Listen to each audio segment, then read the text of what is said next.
जय हिंद साथियों, आप सभी का स्वागत करता हूं आप सभी के अपने चैनल टारगेट सिलेक्शन में। साथियों, एसएससी एमटीएस में अभी तक जहां से क्वेश्चंस आपसे पूछे जा रहे हैं, यानी कि एग्जामिनर के कौन कौन से टॉपिक साथियों फेवरेट है, ये मालूम पड़ चुका है। और इसलिए साथियों तकरीबन 60 क्वेश्चन मैंने लिए हैं पूरी सामान्य ज्ञान के।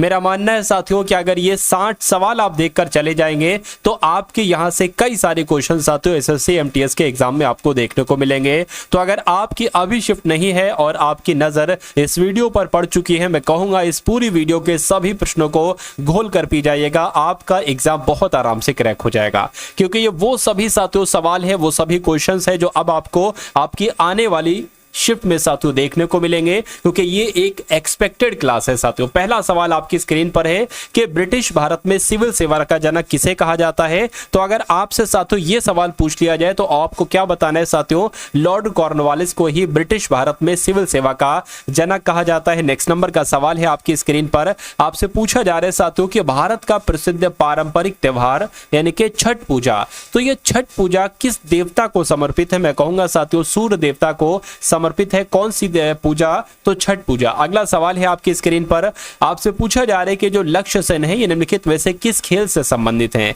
तो मैं कहूंगा ये तो साथियों बैडमिंटन खेलते हैं लक्ष्य सेन, इसलिए ये आपका राइट आंसर हो जाएगा और ये आपसे सवाल भी पूछा जा सकता है।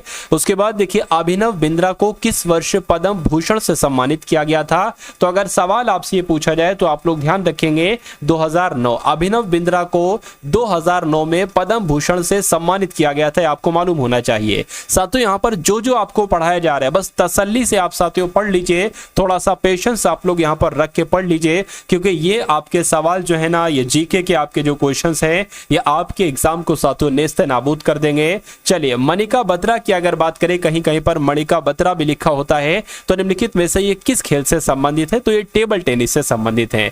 किससे संबंधित है साथियों, टेबल टेनिस से संबंधित है। नेक्स्ट नंबर का क्वेश्चन है कि भारत की जनगणना 2011 के अनुसार भारत में अनुसूचित जनजातियों की संख्या का प्रतिशत कितना है। तो कितने प्रतिशत है साथियों, 8.6% है, आप लोग ध्यान रखेंगे। यानी कि जनगणना 2011 के अनुसार भारत में जो अनुसूचित जनजातियों की जनसंख्या का प्रतिशत है वो 8.6% है, ये आप लोग ध्यान रखें। क्वेश्चन रिपीट हो गया। अगला सवाल है आपकी स्क्रीन पर, बताइए साथियों यहां पर अगर बात करें, देखिए आपके एग्जाम जब से साथियों हुए तो आपके लिए पीडीएफ तैयार करवाई गई है, दो तरह की पीडीएफ। जैसा आपका एग्जाम में सवाल आ रहे हैं तो साथियों 10 तो आपके लिए पेपर तैयार किए गए, यानी कि प्रैक्टिस पेपर साथियों 10 हैं। इसमें साथियों हर एक सब्जेक्ट होगा, जीएस भी है, इंग्लिश भी है साथियों, और मैथ भी है, और उसके अलावा रीजनिंग भी है, और उसके अलावा साथियों करंट अफेयर के 1000 सवाल है। मेरा मानना है कि अगर इन करंट अफेयर के 1000 क्वेश्चंस को आप देखकर चले जाते हैं, ये पूरे 2024 को कवर करेंगे, तो इसमें से साथियों तकरीबन 7 से 8 क्वेश्चन आप लोग देखेंगे, क्योंकि करंट अफेयर के भी आपके इतने ही साथियों सवाल पूछे जा रहे हैं। तो मेरा मानना है कि इन दोनों पीडीएफ को अगर आप पढ़ के चले जाते हैं तो कुछ नहीं साथियों 65 से 70% आपका पेपर यहां से आपको मिल जाएगा। तो ये पीडीएफ सिर्फ आपको 45 रुपए की दी जा रही। कैसे ये पीडीएफ आप साथियों ले सकते हैं, डिस्क्रिप्शन में साथियों जाएंगे, वहां पर जो मोर लिखा हो ना, डिस्क्रिप्शन में जाएंगे, वहां पर साथियों एसएससी एमटीएस पीडीएफ करके एक लिंक होगा। जब आप उस लिंक पर क्लिक करेंगे तो आप हमारे व्हाट्सएप पर आ जाएंगे, वहां पर आपको एक क्यूआर कोड दिया जाएगा, उस क्यूआर कोड पर 45 का पेमेंट करके आपको ये पीडीएफ साथियों मिल जाएगी, ठीक है ना। चलिए, तो वह कौन प्रथम भारतीय संगीत शास्त्रीय संगीतज्ञ हैं जिसने संयुक्त राष्ट्र में प्रदर्शन किया था। तो किनकी बात चल रही है साथियों, आंसर आपका किस ऑप्शन के साथ जाएगा बताने की कोशिश कीजिए। तो एमएस सुब्बा लक्ष्मी आपका यहां पर क्या होगा, बिल्कुल करेक्ट आंसर हो जाएगा। नेक्स्ट नंबर का सवाल है आपकी स्क्रीन पर, और आपसे यहां पर पूछा जा रहा है कि निम्नलिखित पंचवर्षीय योजनाओं में कौन सी योजना अनावृष्टि और 2 युद्धों के कारण प्रभावित हुई थी। तो मैं कहूंगा जो तीसरी पंचवर्षीय योजना है ना, ये अनावृष्टि और 2 युद्धों के कारण प्रभावित हुई थी, ये आप सभी लोग यहां पर याद रखेंगे। उसके बाद देखिए अगला सवाल है कि निम्नलिखित में से कौन सा भारत में प्रत्यक्ष कर का उदाहरण है, मुझे बताइए। देखिए, प्रत्यक्ष कर की अगर बात करें तो संपत्ति कर जो है ना, ये क्या है साथियों, ये एक प्रत्यक्ष कर है, ये आप सभी लोग यहां पर ध्यान रखेंगे। संपत्ति कर भी प्रत्यक्ष कर है। उसके अलावा आयकर की अगर बात करते हैं, क्योंकि आपसे ये पूछा जाता है, तो आयकर भी एक प्रत्यक्ष कर है। और अगर बात करें जो ब्याज कर है ना, ब्याज कर, ये भी आपसे पूछा जाता है, तो ब्याज कर भी साथियों प्रत्यक्ष कर है। उसके अलावा निगम कर, क्या निगम कर की अगर बात करें तो निगम कर भी आपका साथियों प्रत्यक्ष कर है, और आयकर और व्यय कर ये दोनों कैसे कर हैं, ये साथियों दोनों प्रत्यक्ष कर हैं, ये आप सभी लोग यहाँ पर ध्यान रखेंगे। उसके बाद देखिए नेक्स्ट नंबर का सवाल है कि भारत के संविधान की प्रस्तावना में समानता, स्वतंत्रता और बंधुत्व शब्द संविधान से कहां से लिए गए, मतलब कौन से देश के संविधान से लिए गए हैं, ये आपसे यहां पर पूछा जा रहा है। देखिए सबसे पहले मैं आपको बता देता हूं, अगर हम लोग बात करते हैं अमेरिका की, क्योंकि अमेरिका से बहुत सारी चीजें ली गई हैं, तो पहला पॉइंट आप लोग ध्यान रखेंगे कि जो मूल अधिकार हैं, मूल अधिकार साथियों कहां से लिए गए हैं, अमेरिका के संविधान से लिए गए हैं।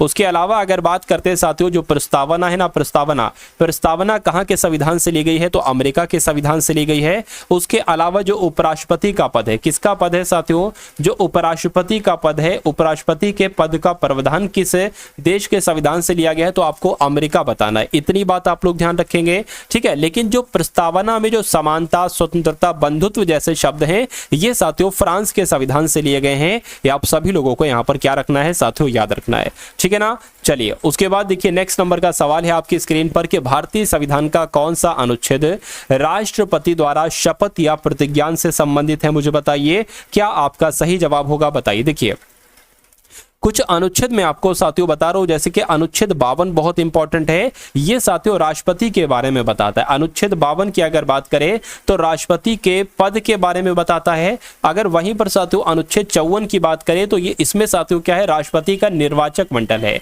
अगर आपसे पूछे राष्ट्रपति के निर्वाचक मंडल के बारे में कौन सा अनुच्छेद कहता है, अनुच्छेद 54 कहता है। ये निर्वाचक मंडल क्या होता है, जैसे कि राष्ट्रपति को हम और आप तो चुनते नहीं है, ये लोकसभा के सदस्यों के द्वारा चुना जाता है, राज्यसभा के सदस्यों के द्वारा और विधानसभा के सदस्यों के द्वारा। तो इन सभी के सदस्यों को साथियों निर्वाचक मंडल कह सकते हैं, यानी कि जो राष्ट्रपति को चुनते हैं उनको निर्वाचक मंडल कहा जाता है साथियों। ये आप सभी लोग यहां पर याद रखेंगे, ठीक है ना। अगर साथियों यहां पर हम अनुच्छेद 61 की बात करते हैं, अनुच्छेद 61 में क्या है, तो राष्ट्रपति पर क्या साथियों, राष्ट्रपति पर महाअभियोग चलाया जा सकता है। इस बात का जिक्र जो किया गया है वो अनुच्छेद 61 में किया गया है। लेकिन अगर अनुच्छेद 60 की अगर बात करें तो राष्ट्रपति अपने पद पर बैठने से पहले शपथ लेते हैं ना, इस बात का जिक्र जो किया गया है वो अनुच्छेद 60 में किया गया है। उसके बाद देखिए नेक्स्ट नंबर का सवाल है कि एक प्रतिध्वनि 2 सेकंड में लौटती है, यदि ध्वनि की गति 342 मीटर सेकंड है तो स्रोत से प्रतिबिंब सतह की दूरी कितनी होगी। तो साथियों कितनी होगी ये आपसे यहां पर पूछा जा रहा है। देखिए इसका एक सूत्र होता है, क्या होता है साथियों, इसका एक सूत्र होता है, आप लोग ध्यान रखेंगे, 2D बराबर V इंटू टी। अब 2D की साथियों जब हम बात करते हैं तो 2D की अगर बात करें साथियों 2D, ठीक है। अब दूरी आपसे पूछी जा रही, डी का मतलब दूरी है, डिस्टेंस है। अब v की अगर बात करते हैं, v कितना है साथियों, वेग यानी कि गति कितनी है, तो मैं कहूंगा वेलोसिटी एक तरीके से 342 हो जाएगा, और गुणा यहां पर क्या आ जाएगा साथियों, 2 आ जाएगा, t क्या हो जाएगा, समय 2 सेकंड हो जाएगा। तो अब ये साथियों 2 जो है ना वो इसके नीचे आ जाएगा, यानी ऐसा करो 2 से 2 कट कर लो, तो d बराबर क्या आ गया साथियों, 342 आ गया। 342 मीटर क्या हो जाएगा, ये आपकी दूरी हो जाएगी। राइट आंसर आपका जाएगा b के साथ, नहीं बल्कि a के साथ। उसके बाद देखिए इन्फ्लुएंजा रोग निम्नलिखित में से किसके कारण होता है, तो ये तो साथियों विषाणु के कारण होता है। किसके कारण होता है, विषाणु के कारण होता है। अगर आपसे पूछा जाए साथियों क्षय रोग किसके कारण होता है, तो आप लोग ध्यान रखेंगे जो क्षय रोग होता है ना वो जीवाणु की वजह से होता है, ठीक है। अगर साथियों आपसे पूछ लिया जाए जो फफूंदीय संक्रमण होता है ना, फफूंदीय संक्रमण जो होता है साथियों ये कवक के द्वारा होता है। और अगर बात करते हैं साथियों यहां पर अगर बात करें जो मलेरिया होता है, क्योंकि ये सवालात सभी आपसे पूछे जाते हैं, तो मलेरिया प्रोटोजोआ के द्वारा होता है, ये भी आपको मालूम रखना चाहिए। उसके बाद देखिए अगला सवाल है केंद्रीय औद्योगिक सुरक्षा बल यानी कि CISF का मुख्यालय कहां पर है, तो इसका मुख्यालय कहां पर है साथियों, नई दिल्ली में इसका मुख्यालय है। ये आप सभी लोगों को यहां पर याद रखना चाहिए। नेक्स्ट नंबर का सवाल है आपकी स्क्रीन पर कि भारत के पहले भूमिगत संग्रहालय का उद्घाटन कहां किया जाएगा, तो साथियों कहां पर किया जाएगा, हुमायूं के मकबरे में किया जाएगा। ये आप सभी लोगों को यहां पर मालूम होना चाहिए, आप सभी लोगों को यहां पर याद रखना है। अगला सवाल है कि पेरिस ओलंपिक 2024 में भारत में अपने दल के हिस्से के रूप में कितने एथलीट भेजे रहे हैं, तो कितने एथलीट भेज रहे हैं साथियों, 84 एथलीट भेज रहे हैं, ये आप लोग यहां पर ध्यान रखेंगे। उसके बाद देखिए अगला सवाल है कि इसरो किस वर्ष तक भारतीय अंतरिक्ष स्टेशन यानी कि भारतीय अंतरिक्ष स्टेशन तैयार करने की योजना बना रहा है, तो मैं कहूंगा 2028 तक ये काम हो जाएगा। तो 2028 तक साथियों ये काम हो जाएगा, इसलिए राइट आंसर आपका जाएगा ऑप्शन नंबर डी के साथ। उसके बाद देखिए अगला सवाल है साथियों, ये सभी क्वेश्चन के आप करिए अपने मनोमस्तिष्क में साथियों स्टोर कर लीजिए, इसको फीड कर लीजिए, क्योंकि आपके एग्जाम में जो क्वेश्चंस आपको देखने को मिलेंगे ना वो इसी क्लास से देखने को मिलेंगे। चलिए, क्योंकि करंट अफेयर के क्वेश्चन भी साथियों एक्सपेक्टेड आपको यहां पर करवाए जा रहे हैं। यहां पर अगर बात करें क्रिस्टियानो रोनाल्डो, जिन्होंने हाल ही में यूरो 2024 को अपनी आखिरी यूरोपीय चैंपियनशिप के रूप में पुष्टि की है, इन्होंने कितने बैलोन डी और पुरस्कार जीते हैं? तो कितने जीते हैं साथियों? 5 बैलोन डी पुरस्कार जीते हैं, ये आप लोग ध्यान रखेंगे। इसलिए राइट आंसर आपका जो जाएगा वो ऑप्शन नंबर बी के साथ जाएगा। अब उसके बाद देखिए अगला सवाल है कि ओडिशा सरकार ने वित्तीय वर्ष 2024-25 के लिए कितने करोड़ का बजट पेश किया है? तो कितने करोड़ का साथियों बजट पेश किया है ये भी आप लोग ध्यान रखेंगे। 2.65 लाख करोड़ रुपए का बजट पेश किया है, इसलिए आंसर आपका अगर है ऑप्शन नंबर सी के साथ, तो मैं कहूंगा कि आंसर आपका बिल्कुल करेक्ट है। उसके बाद देखिए नेक्स्ट नंबर का सवाल है आपकी स्क्रीन पर। यहां पर अगर बात करते हैं साथियों, क्या आपका यहां पर जवाब हो सकता है? बताइए। लोकनृत्य तरंग मेल निम्नलिखित में से किस राज्य से संबंधित है? तो ये तो गोवा से संबंधित है, इसलिए सही जवाब आपका ऑप्शन नंबर ए हो जाता है। उसके बाद देखिए अगला सवाल है, कह रहे कि इनमें से कौन ब्रह्मपुत्र नदी की सहायक नदी नहीं है? तो हमें ये मालूम होना चाहिए ब्रह्मपुत्र नदी की कौन कौन सी सहायक नदी है। देखिए ब्रह्मपुत्र नदी की तीस्ता, सियोंग और मानस ये सहायक नदियां हैं, लेकिन टोंस जो है ना ये सहायक नदी नहीं है। अब नहीं है तो ये क्या होगा? यही आपका बिल्कुल करेक्ट आंसर हो जाता है, ठीक है ना। उसके बाद देखिए नेक्स्ट नंबर का सवाल है आपकी स्क्रीन पर कि हड़प्पा किस नदी के तट पर स्थित है? तो हड़प्पा तो साथियों रावी नदी के तट पर स्थित है, आप सभी लोगों को मालूम होना चाहिए। अगर बात करें हड़प्पा की खोज कब की गई थी, तो 1921 में हड़प्पा की खोज की गई थी। कहां पर साथियों?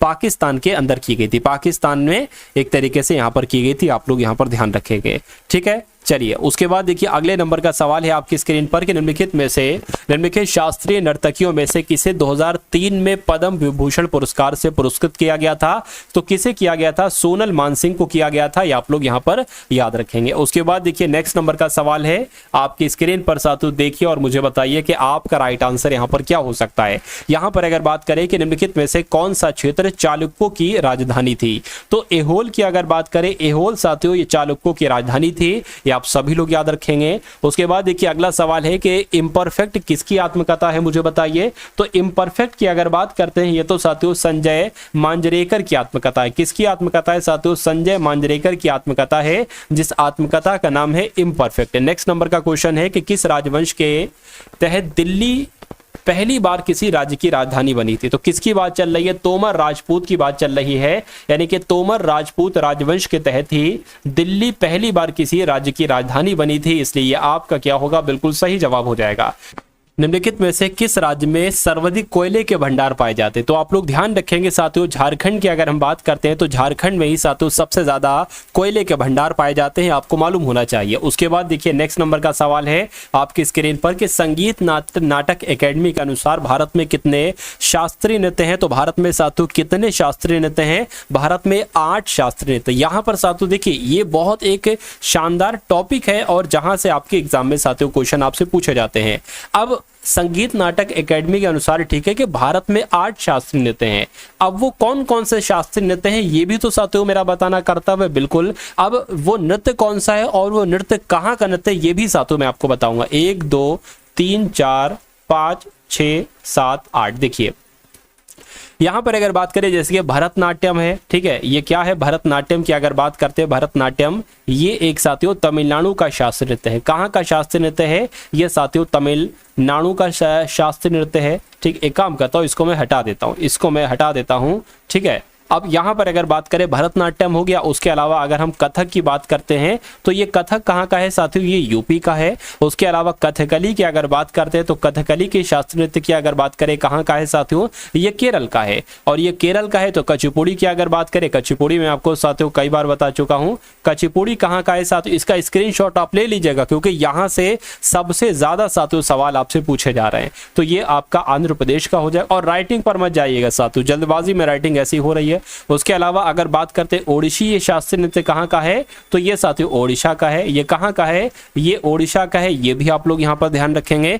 मणिपुरी की अगर बात करें कि मणिपुरी नृत्य कहाँ का है, तो मणिपुरी नृत्य साथियों मणिपुर का है। कहाँ का है, ये साथियों मणिपुर का है, ये भी आपको यहाँ पर मालूम होना चाहिए। मोहिनी अट्टम की अगर बात करें, मोहिनी अट्टम कहाँ का है साथियों, मोहिनी अट्टम ये साथियों केरल का हो जाएगा। ठीक है, ये कहाँ का हो जाएगा, ये आपका केरल का हो जाएगा। कितने हो गए, 1 2 3 4 5 6 7, 7 हो गए, एक बचा है साथियों सत्रिया।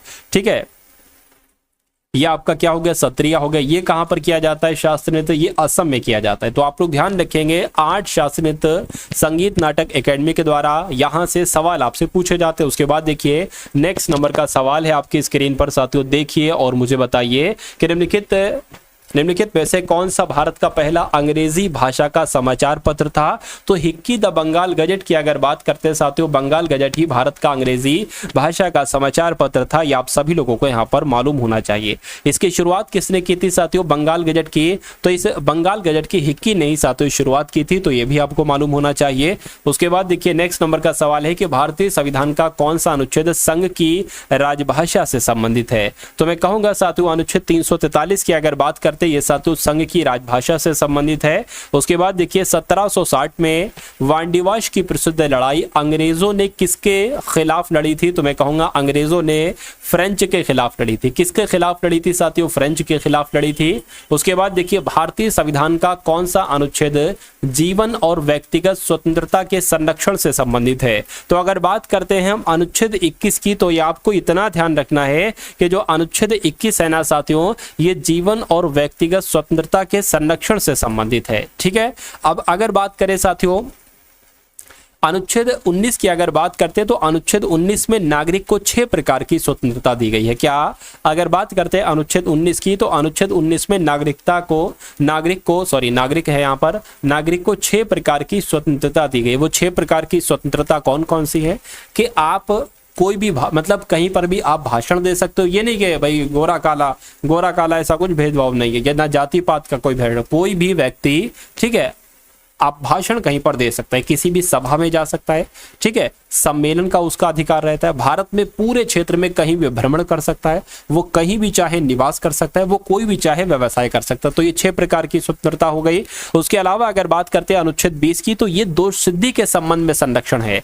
ठीक है, दोष सिद्धि के संबंध में संरक्षण के बारे में कौन सा अनुच्छेद बताता है, तो अनुच्छेद 20 बताता है। ये भी आपको मालूम होना चाहिए। और उसके अलावा जो कुछ मामले होते हैं इसमें जो गिरफ्तारी होती है, तो गिरफ्तारी और एक तरीके से इससे संबंधित है, ये जो गिरफ्तारी होती है ना, उससे संबंधित अनुच्छेद 22 है। उसके बाद देखिए निम्नलिखित में से किस वर्ष लंदन में दूसरा गोलमेज सम्मेलन आयोजित किया गया था। तो आप लोग ध्यान रखेंगे 1931 में दूसरा गोलमेज सम्मेलन आयोजित किया गया था। ये आपका बिल्कुल करेक्ट आंसर हो जाएगा। और गांधी जी ने दूसरे गोलमेज सम्मेलन में भाग लिया था। 1930 में पहला, 1931 में दूसरा और 1932 में तीसरा गोलमेज सम्मेलन हुआ था। सभी गोलमेज सम्मेलन कहां पर हुए थे, लंदन में हुए थे। उसके बाद देखिए नेक्स्ट नंबर का सवाल है कि यह मंदिर नरसिंह वर्मन द्वितीय के शासनकाल के दौरान बनाया गया था और तमिलनाडु के कोरोमंडल तट पर मल्लपुरी में कई हिंदू स्मारकों में से एक है। ये कौन सा मंदिर, यानी कि किस मंदिर की बात चल रही है, तो मैं कहूंगा इस मंदिर की बात चल रही है, यानी कि शोर मंदिर की बात चल रही है। ये आप सभी लोगों को यहाँ पर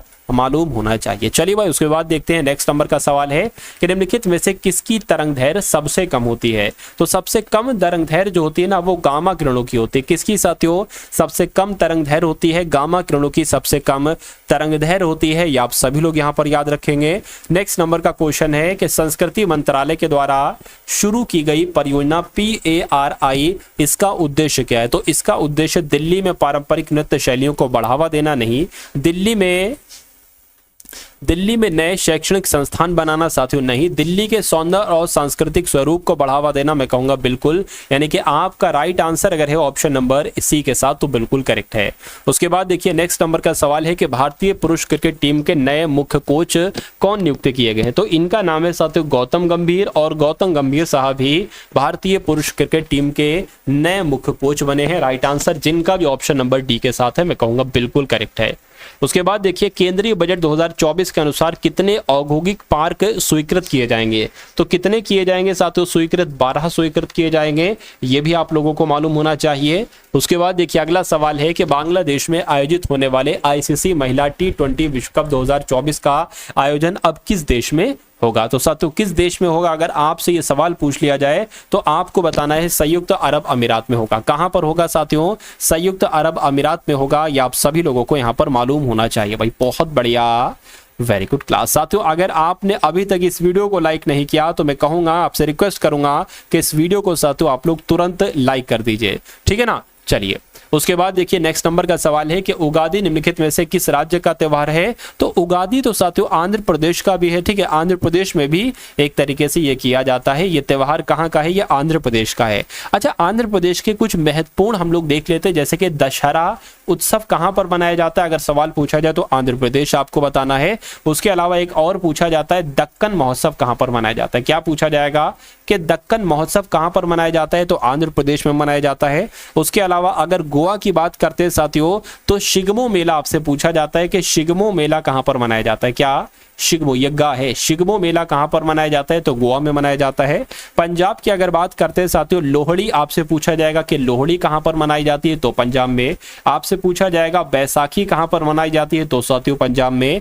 आपसे पूछा जाएगा साथियों गुरु पर्व कहां पर मनाया जाता है, तो गुरु पर्व भी कहां पर मनाया जाता है साथियों, पंजाब में ही मनाया जाता है। अब अगर बात करें साथियों उत्तर प्रदेश की, तो उत्तर प्रदेश में आप लोग ध्यान रखेंगे, क्या ध्यान रखेंगे कि गंगा महोत्सव कहां पर मनाया जाता है। आपसे पूछा जाएगा कि भाई ये बताइए कि गंगा महोत्सव कहां पर मनाया जाता है, तो उत्सव उत्तर प्रदेश में मनाया जाता है। रामनवमी कहां पर मनाई जाती है, रामनवमी भी उत्तर प्रदेश में ही मनाई जाती है। और रामलीला की अगर बात करें, रामलीला कहां पर मनाया जाता है, ये भी उत्तर प्रदेश में ही मनाया जाता है।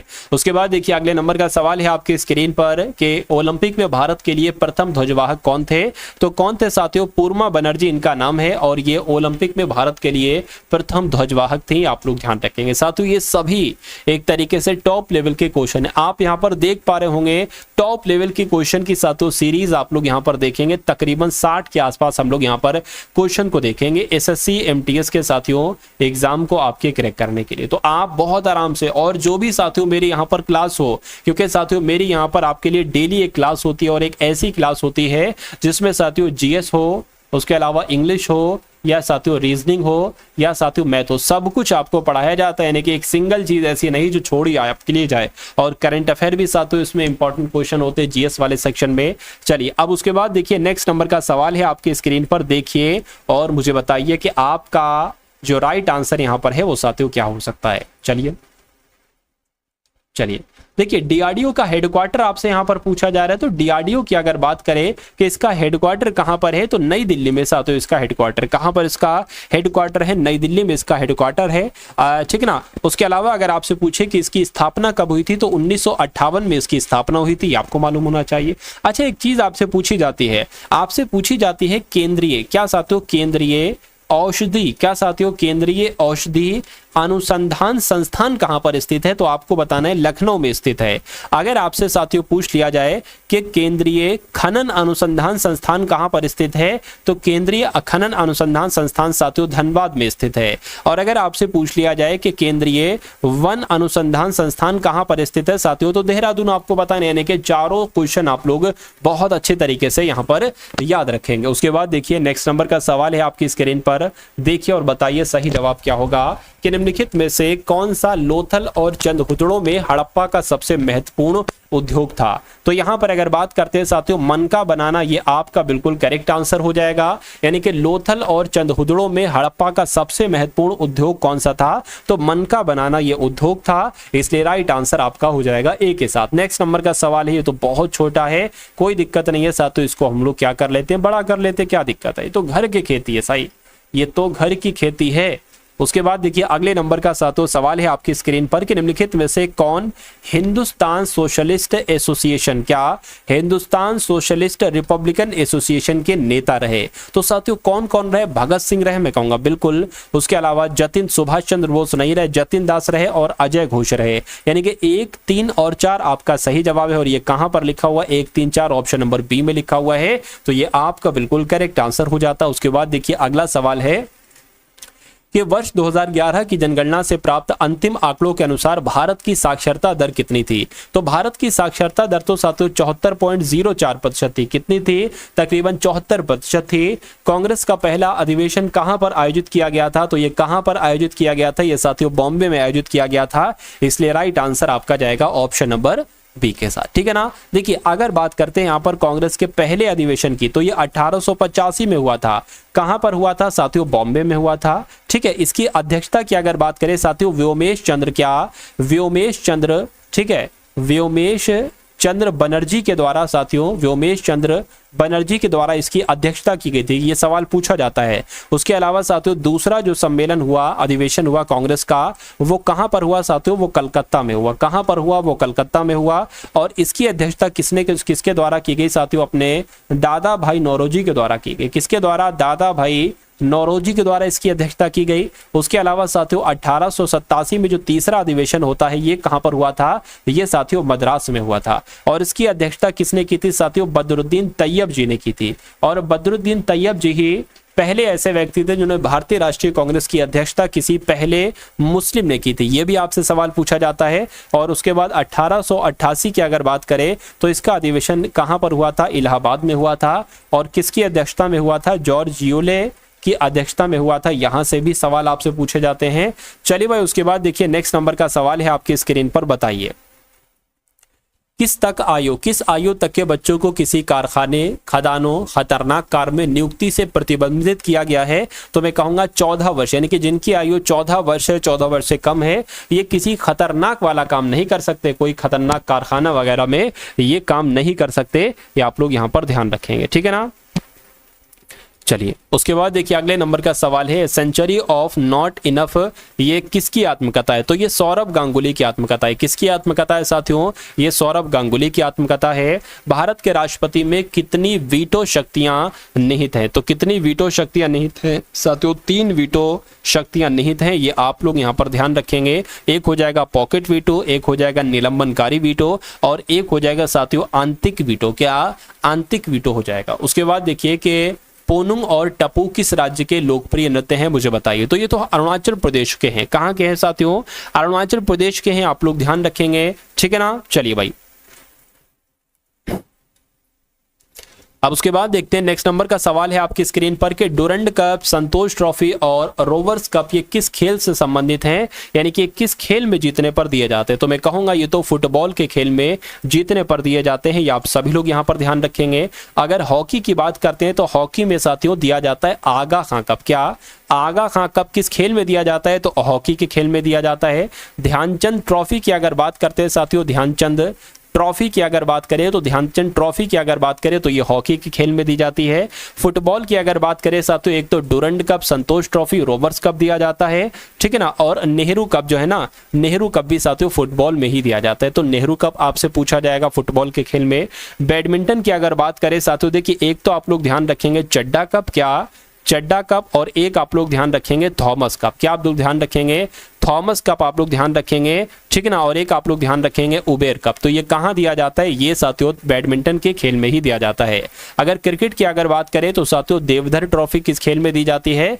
देवधर ट्रॉफी की अगर बात करें ये भी साथियों क्रिकेट में दी जाती है। उसके अलावा साथियों दिलीप ट्रॉफी की अगर बात करें, बहुत पूछा जाता है दिलीप ट्रॉफी, तो दिलीप ट्रॉफी भी साथियों क्रिकेट के खेल में। ईरानी कप साथियों, ये आपका ईरानी कप की अगर बात करें, ईरानी कप भी आपका क्रिकेट के खेल में ही दिया जाता है। उसके बाद देखिए नेक्स्ट नंबर का सवाल है आपकी स्क्रीन पर, जैसे ही नदी मैदान में प्रवेश करती है यह मुड़ जाती है और बड़े मोड़ बनाती है, जिसे किसके रूप में जाना जाता है? तो इसे विसर्प कहा जाता है। क्या कहा जाता है साथियों? विसर्प के रूप में जाना जाता है। ये आपको साथियों मालूम होना चाहिए। चलिए, वर्नाक्यूलर प्रेस अधिनियम का प्रस्ताव किसने दिया? तो साथियों किसने दिया अगर आपसे पूछा जाए तो लॉर्ड रेटन के द्वारा दिया गया। आंसर आपका जाएगा बी के साथ। उसके बाद देखिए निम्नलिखित में से कौन सा मार्ग श्रीनगर और लेह को जोड़ता है? तो कौन सा मार्ग श्रीनगर और लेह को जोड़ता है? तो जोजिला मार्ग की अगर बात करते हैं साथियों, ये मार्ग, ठीक है, जोजिला मार्ग की अगर बात करें, ये आप लोग ध्यान रखें, श्रीनगर और लेह को जोड़ता है। उसके बाद देखिए अगला सवाल है कि निम्नलिखित में से किस विटामिन की कमी से घाव से अत्यधिक रक्तस्राव होता है? मुझे बताइए। यानी कि अगर कौन से विटामिन विटामिन की कमी हो जाए तो मैं कहूंगा विटामिन के की अगर बॉडी में कमी हो जाती है तो साथियों इस कमी से घाव से अत्यधिक रक्तस्राव, यानी कि कहीं पर अगर चोट लग जाए ना तो उससे साथियों चोट से खून बहता रहता है, रुकता नहीं है, धीरे धीरे थोड़ा आपका बहता रहेगा। लेकिन अगर आपके बॉडी में विटामिन के की प्रचुर मात्रा है तो चोट लगेगी, थोड़ा सा खून निकलेगा, जितना निकलना होगा फिर साथियों खुद ब खुद रुक जाएगा।